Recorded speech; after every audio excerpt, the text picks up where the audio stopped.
मैंने तो कागज दिया ना, एग्रीमेंट की कॉपी दी है ना। एग्रीमेंट की कॉपी ये कहती है कि श्रीलंका को पूरा का पूरा जो समुद्री क्षेत्र है जहाँ की भारत का अधिकार होता था, इवन आपको पता हो कोई कच्ची बात तो उसका भी डेट मैं बताऊंगा, 26 जून को वो एग्रीमेंट किया था, इसलिए 26 जून वो डेट है। इसमें तत्कालीन जो मुख्यमंत्री थे तमिलनाडु के, करुणानिधि जी के साथ मिलकर जो है ये एग्रीमेंट कर लिया। दोनों एग्रीमेंट जो है करुणानिधि, दोनों के मिनट्स हमारे पास हैं, भारत सरकार की जो मीटिंग हुई है वो भी जो मांगेंगे उनको भी मैं दे दूंगा।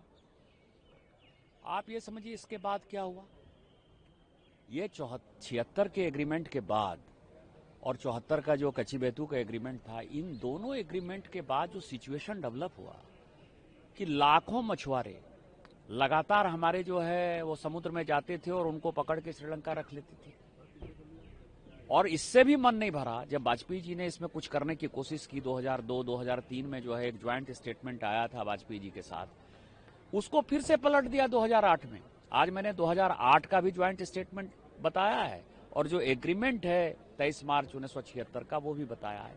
इससे ज्यादा कोई घटिया काम कर सकता है? हमारे मछुआरे भिखमंगे हो गए।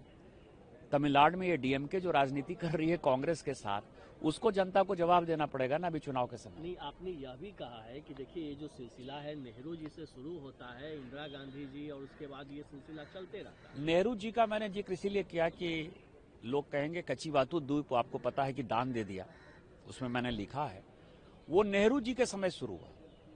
1960-61 में जो है उसकी फाइल स्टार्ट हुई और आपको आश्चर्य होगा कि 1961 में एमसी सीतलवाड़ जो कि अटॉर्नी जनरल ऑफ इंडिया थे, उन्होंने उस फाइल पर लिखा है कि ये कहीं से भी उचित नहीं है, वो भारत का द्वीप है और भारत को वो अपना जगह नहीं देना चाहिए। इससे फ्यूचर में जो है मछुआरों को समस्या होगी और मछुआरे जेल जाएंगे, क्योंकि वो जो पूरा अपना सी एरिया है जहां की भारत का इंटरनेशनल बॉर्डर पर कंट्रोल है, वो कंट्रोल श्रीलंका के पास चला जाएगा।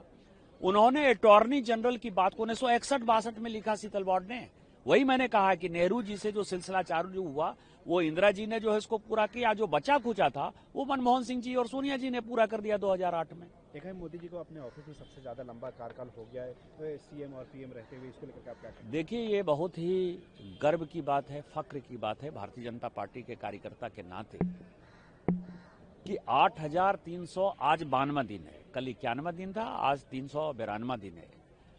एक व्यक्ति जो छोटे से घर परिवार से आया, जिनके परिवार के लोग जो है चाय बेचते थे, ये खुद भी अपने पिताजी को जो है चाय बेचने में सहयोग करते थे वडनगर रेलवे स्टेशन से, वहां से उठकर कोई व्यक्ति आया और उसने गुजरात मॉडल के बाद देश को जो है एक राष्ट्रीय विजन दिया, विकसित भारत 2047 का मंत्र दिया और लगातार जनता की सेवा में, और जनता का विश्वास 8,392 दिन से लगातार उनके पास है और जनता का विश्वास बढ़ रहा है।